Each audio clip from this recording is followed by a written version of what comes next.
ആ വന്നാ എങ്ങനെ ഉണ്ടായിരുന്നു ഓണപരിപാടിയൊക്കെ? സൂപ്പർ ആയിരുന്നു. പാട്ടും ഡാൻസൊക്കെ ആയിട്ട് എന്ത് കിടിലനായിരുന്നു അറിയാവോ. പക്ഷെ അതിന്റെ ഇടയ്ക്ക് അമ്മയുടെ ആ മൂത്ത സന്തതിയില്ലേ, ആ പൊട്ടൻ അവിടെ കിടന്ന് ബ്ലാ ബ്ലാ എന്നും പറഞ്ഞോണ്ട് ഡാൻസ് കളിക്കുന്നുണ്ട്. കണ്ടിട്ട് എനിക്ക് തൊലി ഉരിഞ്ഞു പോയി. ഞാൻ പിന്നെ അവിടെ നിന്ന് ഇങ്ങോട്ട് പറഞ്ഞു വിട്ടു. പക്ഷെ നാണം കെടുത്താനായിട്ട്.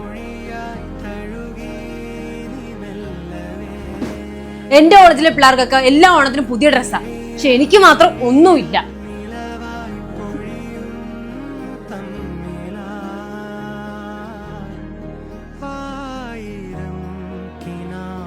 എന്നാ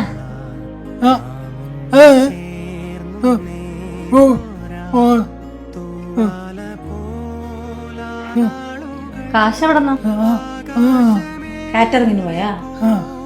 ആ വാങ്ങിച്ചു കൊടുക്കാം. അപ്പൊ നിനക്കാ